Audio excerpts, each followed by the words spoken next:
അതിനായി ചെറിയ കഷ്ണങ്ങളെ അരിഞ്ഞ് ബീഫ് ഇവിടെ വെള്ളമെല്ലാം കളഞ്ഞ് പിഴിഞ്ഞ് വെച്ചിട്ടുണ്ട്. ഇനി ഇതിലേക്കുള്ള മറ്റു ചേരുവകൾ നോക്കാം.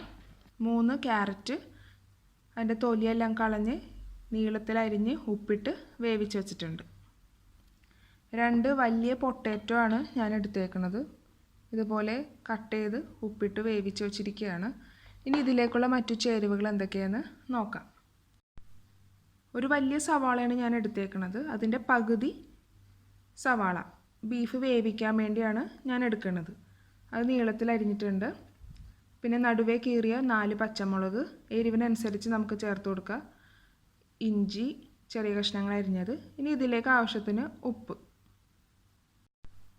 ബാക്കി സവാള അത് ബീഫ് സ്റ്റൂ ആക്കാൻ വേണ്ടിയാണ് ഞാൻ എടുത്തേക്കുന്നത്. ഇതുപോലെ നീളത്തിൽ അരിഞ്ഞത്. പിന്നെ എരിവിനനുസരിച്ച് ചേർക്കാൻ 2 പച്ചമുളകാണ് ഞാൻ ബീഫ് സ്റ്റൂവിലേക്ക് എടുത്തേക്കുന്നത്.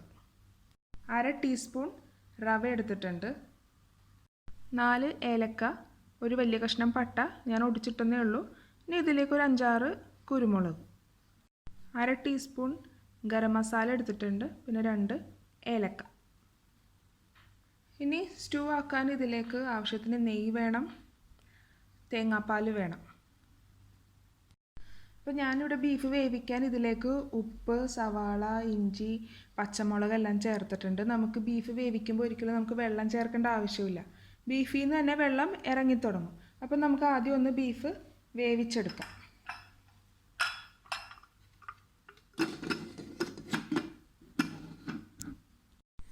നമുക്കൊന്ന് ചെക്ക് ചെയ്ത് നോക്കാം. ആവിയൊക്കെ ഇപ്പോൾ നല്ലോണം പോയിട്ടുണ്ട്. കുക്കർ നമുക്ക് തുറക്കാം. ഇപ്പോൾ ബീഫ് വേവിച്ചത് ഇപ്പോൾ ഇവിടെ റെഡി ആയിട്ടുണ്ട്. നമുക്കിനി ബീഫ് സ്റ്റൂ എങ്ങനെയാണ് ഉണ്ടാക്കുന്നതെന്ന് നോക്കാം. അപ്പോൾ നമുക്ക് ബീഫ് സ്റ്റൂ ഉണ്ടാക്കുന്നതിലേക്ക് കിടക്കാം. ഞാനപ്പോൾ ഇങ്ങനെ ഒരു പാത്രമാണ് എടുത്തേക്കുന്നത്. ഇതിലേക്ക് നമുക്ക് നെയ്യ് ഒഴിച്ചു കൊടുക്കാം. തീ കുറച്ച് വെക്കുക, എന്നിട്ട് വേണം നെയ്യ് ഒഴിച്ചു കൊടുക്കാൻ. അല്ലെങ്കിൽ പെട്ടെന്ന് അങ്ങോട്ട് ആ നെയ്യ് അങ്ങോട്ട് കരിഞ്ഞു വയ്ക്കാനല്ല ആ കളർ തന്നെ അങ്ങ് മാറിപ്പോവും. ഇനി ഇതിലേക്ക് ആദ്യം നമുക്ക് ചേർക്കേണ്ടത് ഏലക്ക, പട്ട, കുരുമുളക്. ഇതൊന്ന് ജസ്റ്റ് ഒന്ന് പൊട്ടണം, അത്രേ ഉള്ളൂ.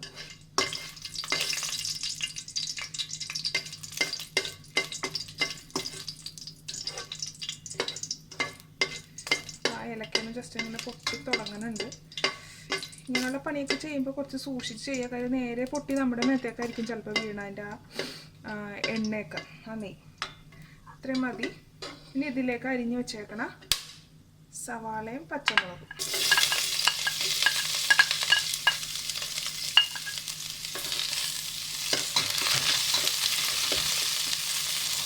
സവാളയുടെയൊക്കെ ആ നനവ്, അതാണ് പെട്ടെന്നുള്ള ശബ്ദം. ഇച്ചിരി വെള്ളം ഉണ്ടായാൽ മതി. അപ്പോൾ എല്ലാവരും സൂക്ഷിച്ച് ചെയ്യുക ഇങ്ങനെയുള്ള കാര്യങ്ങളൊക്കെ. പിന്നെ ലൈറ്റ് ബ്രൗൺ കളർ ആവണവരെ ഒന്ന് വഴറ്റി കൊടുക്കാം. ആ നെയ്യിലിരുന്ന് ഇതൊക്കെ മൂക്കണ ആ ഒരു നല്ല മണമൊക്കെ വന്ന് തുടങ്ങുന്നുണ്ട്. ഏത് പാത്രത്തിൽ വേണമെങ്കിലും നിങ്ങൾക്ക് ചെയ്യാം കേട്ടോ. ഞാനെനിക്ക് ഇത് സ്ഥിരമായിട്ട് ഞാൻ സ്റ്റൂ ഉണ്ടാക്കുമ്പോൾ സ്ഥിരമായിട്ട് യൂസ് ചെയ്യുന്ന പാത്രം അങ്ങനെ ഉണ്ടല്ലോ. ചില ഭക്ഷണങ്ങൾ നമുക്കായിട്ടൊരു സ്പെഷ്യൽ പാത്രങ്ങളുണ്ടാവും, നമ്മൾ അതിൽ തന്നെ ഉണ്ടാക്കുകയുള്ളൂ. വേറൊരു പാത്രം വന്നാൽ നമുക്ക് അതെന്തോ അങ്ങനെ ശീലമായിട്ടായിരിക്കും അങ്ങനെ വരുന്നത്. ഇനി നമുക്കിതിലേക്ക് നമ്മുടെ സവാളയൊക്കെ ഒന്ന് ജസ്റ്റ് ലൈറ്റ് കളറായി തുടങ്ങുന്നുണ്ട്. ഇനി ഇതിലേക്ക് നമുക്ക് റവ ചേർത്ത് കൊടുക്കാം. റവ ഞാൻ 1/2 ടീസ്പൂണാണ് ചേർക്കുന്നത്. നമ്മൾ 1 ടേബിൾ സ്പൂണൊന്നും ചേർത്തേക്കരുത്. എന്നുവെച്ചാൽ ഒരുപാട് ഉണ്ടാക്കാനാണെങ്കിൽ അതനുസരിച്ച് മാറ്റങ്ങളൊക്കെ വരും കേട്ടോ അളവിന്. ഞാൻ വെച്ചാൽ റവ നമ്മൾ ചേർക്കണത് നമ്മുടെ ഈ സ്റ്റൂ ഒന്ന് കുറുകി കിട്ടാനാണ്. അപ്പോൾ ഒരുപാട് കൂടിപ്പോയാൽ കട്ട പിടിച്ച് പോകും നമ്മുടെ സ്റ്റൂ. അപ്പോൾ അതിന് സംഭവിക്കാതിരിക്കാനാണ് റവയൊക്കെ ചേർക്കുമ്പോൾ എപ്പോഴും നോക്കി ചേർക്കുക. അല്ലെങ്കിൽ കട്ട പിടിച്ച് ആകെ കുഴഞ്ഞ പോലെ ഇരിക്കും.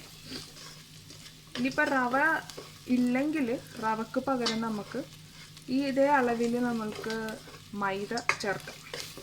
മൈദ കുറച്ച് വെള്ളത്തിൽ കലക്കിയിട്ട് ചേർത്ത് കൊടുക്കണം.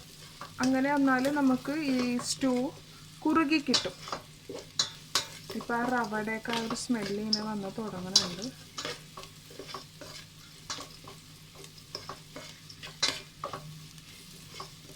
നല്ലപോലെ ഒന്ന് മിക്സ് ചെയ്ത് കൊടുക്കുക. ഇതിൽ കിടന്ന് റവ ശരിക്കും ആയില്ലെങ്കിലും ആ ഒരു ചുവ വ്യത്യാസം ഉണ്ടാവും. അപ്പോൾ അതുകൊണ്ട് തീ കുറച്ച് വെച്ച് വേണം നമ്മൾ ചെയ്യാൻ. പെട്ടെന്ന് കരിഞ്ഞു പോകും ഈ റവയും കാര്യങ്ങളൊക്കെ. അപ്പോൾ അത് കരിയിക്കാതെ ചെയ്യുക.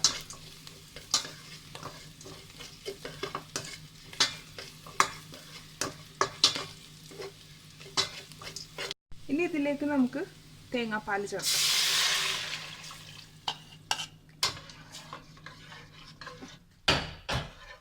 ഞാൻ എന്തോരമാണ് ബീഫ് എടുത്തേക്കണത് ആ അളവിലാണ് കേട്ടോ പാലെടുത്തേക്കണത്. പിന്നെ ഞാനിവിടെ 1-ാം പാൽ 2-ാം പാൽ ഒറ്റ പാലാണ് എടുത്തേക്കണത്.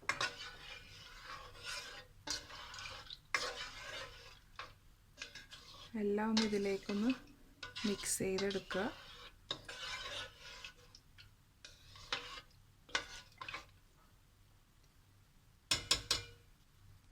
ഇനി ഇതിലേക്ക് നമുക്ക് പച്ചക്കറികൾ ചേർക്കാം.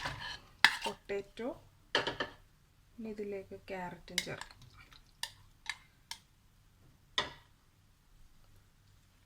ഇതെല്ലാം ഒന്ന് മിക്സ് ചെയ്തെടുക്കാം. ഇനിയിപ്പോൾ നിങ്ങൾക്ക് സ്റ്റൂവിൽ ഗ്രേവി കുറവാണെങ്കിൽ കുറച്ചും കൂടി പാൽ കൂട്ടിയെടുത്താൽ മതി.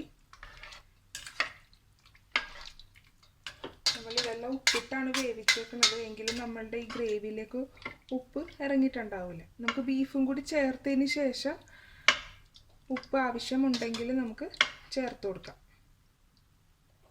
ഇനി ഇതിലേക്ക് നമുക്ക് ബീഫ് ചേർത്ത് കൊടുക്കാം. ബീഫിലെ ആ വെള്ളവും എല്ലാം നമുക്കിതിലേക്ക് ചേർക്കാം.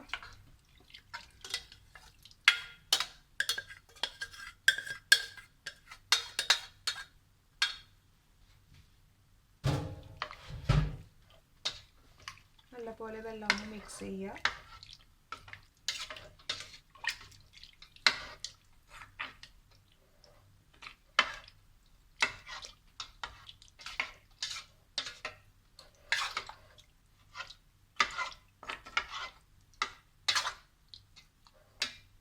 എല്ലാം മിക്സ് ചെയ്ത് വെച്ചിട്ടുണ്ട്. നമുക്ക് ഇതിൻ്റെ ഉപ്പൊന്ന് നോക്കാം. ഉപ്പ് പാകമാണ്. കാര്യം ബീഫ് വേവിച്ചപ്പോൾ നമ്മൾ ഉപ്പിട്ടാണല്ലോ വേവിച്ചേക്കുന്നത്. ആ ബീഫിൻ്റെ ആ ഉപ്പൊക്കെ ഇതിൽ കൃത്യമായിട്ട് വന്നിട്ടുണ്ട്. നമുക്കൊന്ന് അടച്ചു വെക്കാം. സ്റ്റൂ ഇപ്പോൾ തിളച്ച് തുടങ്ങുന്നുണ്ട്. ഈ സമയത്ത് നമുക്ക് ഗരം മസാല ചേർത്ത് കൊടുക്കാം.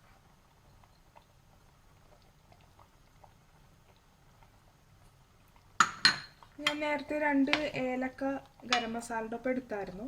ആ ഏലക്ക നമ്മൾ ഇതിലേക്ക് ചതച്ച് വേണം ചേർക്കാൻ. അപ്പോൾ ആദ്യം ഗരം മസാല ചേർത്ത് എല്ലാ ഭാഗത്തേക്കൊന്ന് മിക്സ് ചെയ്ത് കൊടുക്കാം. ഞാനിവിടെ ഏലക്ക ചതച്ച് വെച്ചിട്ടുണ്ട്. നമുക്കത് ചേർത്ത് കൊടുക്കാം.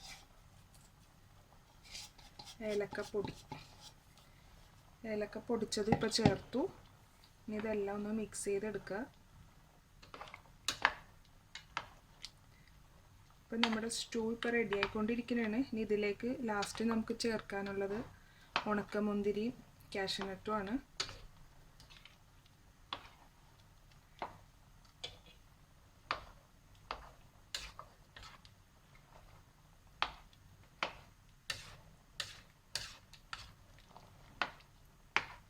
നല്ല സ്മെല്ല് വരാൻ തുടങ്ങിയിട്ടുണ്ട്. ഇപ്പോൾ ആ ഏലക്കയുടെ ഗരം മസാല ആ സ്റ്റൂവിൻ്റെയൊക്കെ നല്ല സ്മെല്ല്. ഞാനൊന്ന് ഉപ്പൊന്നും കൂടി നോക്കിക്കോട്ടെ. എല്ലാം പാകത്തിന് തന്നെയാണ് ഗരം മസാല. എല്ലാം കൃത്യം. ഒന്നും നമുക്ക് ഇനി എക്സ്ട്രാ ആഡ് ചെയ്യാനൊന്നുമില്ല. ഇനി നമുക്കിതിൻ്റെ തീ ഒന്ന് ഓഫ് ചെയ്യാം. പാൻ ചൂടായിട്ടുണ്ട്. തീ കുറച്ച് വെച്ചിട്ട് ഇതിലേക്ക് നെയ്യ് ചേർത്ത് കൊടുക്കാം.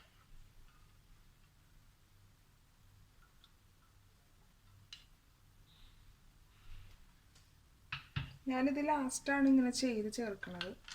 നമുക്കിത് രണ്ടെല്ലാം ഒന്ന് വറുത്ത് നമ്മുടെ സ്റ്റൂവിലേക്ക് ചേർത്ത് കൊടുക്കാനുള്ളതാണ്.